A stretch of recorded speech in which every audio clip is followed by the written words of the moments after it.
Hello everyone, it's Dr. Submitted here, and for today. So, it has been officially 2 years since the reveal of our final character for Smash Bros. Ultimate overall, and the last character for the second Fighters Pass, that being the inclusion of Sora from Kingdom Hearts. To this day, I still found this character's inclusion such an unbelievable yet beautiful moment to see. This was one of by far gaming's most beloved and yet unbelievable moments by far because of how insane this inclusion was. Sonic back then was a huge one back in Brawl, but to see as time goes on that there were more characters being added like Final Fantasy VII's Cloud, Ryu from Street Fighter, and then eventually coming back to Sora from Kingdom Hearts, it felt like a dream come true. So in this video, I kind of want to be going through more of the positive turns because as of with the recent anniversary of this character's inclusion, many were pretty much saying that this character didn't really deserve to be in or this character should have been in instead of Sora and all, but I'm not going to focus on the negatives. I just want to be going through a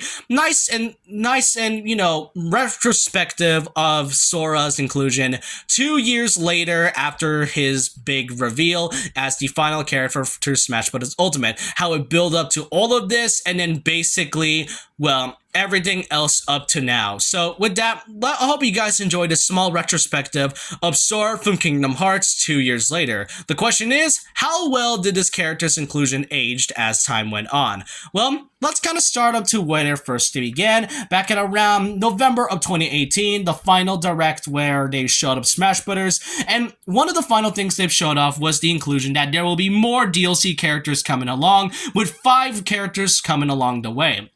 The thing about this though is that the build up to every character was something else because you don't really know which characters are going to be added, or well, I mean, aside from the leaks and all, but even before that, we were then given the first inclusion of technically our first DLC character, despite it being a free one, being Piranha Plant from the Mario Bros. Series. Now, this wasn't technically a character that people weren't that were supposed to be taken seriously, but in many cases, when it comes to Piranha Plant, you can at least enjoy a lot of things that Piranha Plant has to offer, especially with its unique moveset. But that was mostly just the start of what came to be the Smash DLC. On December 6, 2018, a day before Ultimate's big launch date, the thing about it though is that we didn't know who the characters were, and especially from the facts that Nintendo were the ones that got involved into this. Many were really expecting some sort of boring first party character, but at least something to make it sort of unique. But nobody, except for like the few percentage of people that predicted this, that Joker from Persona 5 would come into this. Not only was this such a hype way, but it was such a good way to start off the Smash Bros. DLC hype for a character that nobody honestly expected to come in, especially from ones that Nintendo have chosen. And, you know, a few months went by and we didn't really know what the second and third DLC characters were until E3 of 2019, where we got the reveal of the hero from the Dragon Quest series, which I know Japan loves Dragon Quest as a whole, so you know, good for them for having this. And, you know, Heroes Inclusion did maybe buy Dragon Quest 11 on the Switch, but I recommend playing that game, by the way. But topic aside, Heroes Inclusion didn't really please the Western fans, but they would definitely get something that would hype them up a day later on with the inclusion of Banjo and Kazooie, a character that many fans have been asking for such a long time. I think at around the Melee era. This was kind of before Sora's time and all, but the thing about Banjo's inclusion was the fact that Microsoft and Nintendo were on good terms. Even to this day, I still kind of find their collusion still great, despite Microsoft not doing much with them. And then afterwards, we were then given the release of on September 4th, 2019, which on the same day, it was also the Nintendo Direct with the reveal of Terry Bogard from the Fatal Fury and King of Fighters series. I'm not familiar with the series or its company's history of its games, but I will say more fighting game representation is what I personally like the most. But on the same time, we were then given the reveal that there will be more fighters coming along the way, leading to more opportunities and more characters coming along the way. Then on January 2020, we were then given the reveal of Violet from Fire Emblem Three Houses. Yes, it's not the best inclusion, and the timing of it was terrible, especially from the fact that we started off with 4 banger up third-party characters, but Violet, not only was it just a Fire Emblem character, it was also a first-party character character that many had a huge problem of. Now, I'm not exactly salty about this character's inclusion. I do love the moveset nonetheless. I just personally think the timing was terrible, especially with the build-up of it being the final character of the first Fighters Pass. However, despite all that, we gotta remember that the second one was still on the way, and not only were we given a reveal that not only 5 characters were coming, but actually 6. So that leads to way more opportunities and many speculations. On June of 2020, after the whole pandemic thing hit up that year, we were then given the reveal of Min Min from the ARMS franchise, a character that was one of the most popular, if not the most popular ARMS character. And despite ARMS only being a few years old and kind of being forgotten at this point by Nintendo, it is nice to see that ARMS is getting some type of love, not whatsoever. Then on October of 2020, we were then given the reveal of Steve from Minecraft. Not only was this character's inclusion such a weird but yet insane pick, but this character's inclusion also broke Twitter. I cannot remember the last time that Twitter broke was the death of Michael Jackson. And seeing Steve at basically being the second character, the second biggest one to just basically broke Twitter, kind of shows how hyped this and unexpected this character's inclusion was. Then on December of 2020 with the Game Awards, we were then given the reveal of Sephiroth from the Final Fantasy VII franchise. Not only was this the main antagonist and one of the most iconic villains in gaming, but to see that Square Enix is actually given more Final Fantasy content is at least more admiring than the ones we got from the base game and even back in Smash 4 nonetheless. But even with this character's hypest inclusion, that did lead to some thinking that Sora was not going to make it. I mean, Gino was definitely not going to make it, especially from the fact that almost all of it was, Square related. I mean, he could have been revealed back with the hero, but even after the hero and Sephiroth, many were still hopeful for Sora's inclusion, while many were honestly thinking that Sora may not make it at all, because, Disney and all, and Square Enix's whole copyright system and such, but even then, we still have to keep the hype going. Then, afterwards, on February of 2021, we were then given the reveal of Pyra and Mythra from the Xenoblade Chronicles 2 game. The thing that ARMS and Xenoblade Chronicles 2 were meant to be from the base game, or at least considered before they were eventually cut into other small content rather than playable fighters, it was nice for them to give out more characters, especially Xenoblade representation.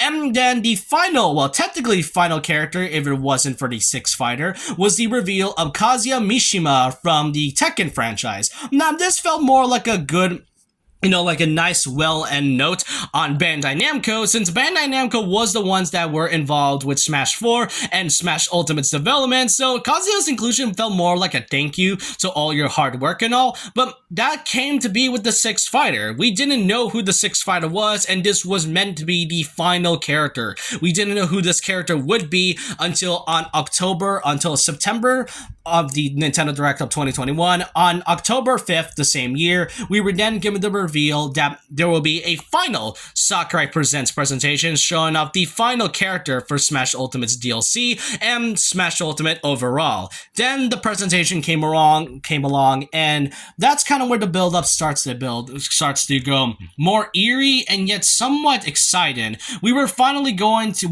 seeing the final character, and we were always thinking of who's it going to be. Maybe a Dark Souls rep, maybe Waluigi, who knows? These were the Smash fans' minds when they see this final character, especially from the fact when this trailer starts off from basically where Smash Ultimate's hype came to be, with the reveal of Inkling and Smash Ultimate coming to the Switch back in March of 2018. That we come in full circle.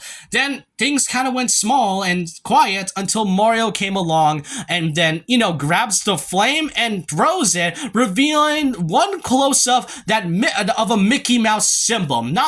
For those who are Kingdom Hearts fans, you would recognize what is under the flame. But when they first did that close-up of Mickey Mouse, of that small Mickey Mouse symbol, it's settled. It was fully settled that Kingdom Hearts Sora was fully coming into Smash Bros. Ultimate. After years and over a decade since then, Sora has finally come into Smash Bros. As a playable fighter, and to this day, I still find this such an incredible thing, because he was a character that has been requested since Smash Brawl. Since then, he has been requested and requested and requested, and not just that, Sakurai was aware of it as well. Because according to him, not only was Sora one of the most voted characters, he was by far, if not the most requested character, just right above Banjo-Kazooie and I think Bayonetta, but it's unknown of who the other two characters were since they were the top 5 fighters that were requested in the Smash Bros. Ballot. That happened during 2015, and since then, you can really tell how much Sakurai struggled with the copyright system and, negotiating with not just Square, but also Disney's involvement. I mean, who knows how much money it costs just to put that small Mickey Mouse symbol when Mickey Mouse at the time, it wasn't even public domain yet. So to really think we would finally see Sora come in after so many years and finally it being the final character just felt so poetic and symbolic in so many aspects. And that's what I love about it. The question is what did Sora even come with it? Well, first of all, aside from the fighter, we were then given 8 different costumes, with 4 of them, technically 5, being different outfits from different Kingdom Hearts games. The Kingdom Hearts 1 outfit, the Kingdom Hearts 2 outfit, Dream Drop Distance outfit, and the third outfit, along with the Timeless River outfit, kind of giving out the classic 1920s Disney style that was inspired in, Osamu Tezuka. For those who don't know who that is, then you're going to have to research that yourself. But even if then, the costume design with Sora definitely felt like an extra mile to how much this character was wanted. Then afterwards, we were then given the Smash reveal of the stage that Sora would come along being Hollow Bastion. And once the battle is nearly over, we were then shown the Dive of the Heart, or basically, the Station of Awakening. This right here is a beautifully symbolic looking stage, and I kind of wish this was the main one instead of Hollow Bastion. Don't get me wrong, I like the stage, but Station of Awakening definitely hits different if you played a Kingdom Hearts game. Now, unfortunately, Sora didn't exactly give us any type of music selection. Well, he did, it just isn't as much as many thought, especially since there was some that were missing, and I really feel like there was some hit and miss in this whole selection. But one of the things that definitely frustrated me was the inclusion that Kingdom Hearts Melody of Memories was getting an exclusive song if you bought the game yourself, and this is specifically on the Switch version, not like, PlayStation 4 or the Xbox. This is specifically on the Switch. And thankfully I did buy the Switch version because it was only on rent for the library. So I got this song, fair and square. The problem is that why exactly lock a song behind a game of all things? But even if then, I still find Sora's inclusion such a great thing, and despite everybody's issues with the character's inclusion, especially for those that were denying that Sora, who couldn't make it in Smash, or couldn't even, be in this because of Disney, despite the fact that Disney wasn't even the problem, it was the fact that Nomura was sort of the big issue, because, it might get into the canon and all, but even if then, you can tell that Disney and Sakurai wanted this character so badly. Not just that, the thing about this character's big inclusion was the fact that the second Fighters Pass was never meant to have 6 fighters. Sora was added in at the last moment, the moment when a Disney executive encountered Sakurai in a sort of nice chance encounter. Sort of similar to when Kingdom Hearts was first pitched in, back when it was first, back in I think the 2000 and all. But even if then, you can tell that a lot of effort was put into it. Despite the small lack of Disney representation and anything that was Kingdom Hearts related, it is pretty small and all. All I can say is that even after 2 years later, the character's gameplay and everything else has gotten some nice touches, from his floaty appearance, his charismatic and fun personality, and something that not just Kingdom Hearts it's not just a series that defines the JRPGs, it is a JRPG that defines many people's childhood, and for those who think that no one would even know what Kingdom Hearts is, that's fair and all, but to this day, I really love Sora and the Kingdom Hearts series as a whole, and 2 years later, I still love this character's inclusion in Smash Ultimate as the final DLC character. And that's all I can say about this retrospective of Sora's inclusion. I just want to know your thoughts and opinions down below about this. 2 years later, what do you all think of Sora's inclusion in Smash Ultimate as the final character? Do you think that there should have been any other character that deserved this spot, or do you think Sora fully deserved it? Because that's just from what I see, and the fact that even after such a long time, I can tell that this is going to be one of, if not the game's most iconic moments by far. There was something that might be beating that might beat this in the future, but But for now, let's just enjoy Sora while we can, and maybe when the next Smash game comes in like 10 years and so, we can pretty much look back at some nice pure nostalgia. But with that, leave a like, comment, subscribe, hit the notification bell for more videos, follow my Twitter, and I'll see you guys next time. And remember this, once a legend, always a legend.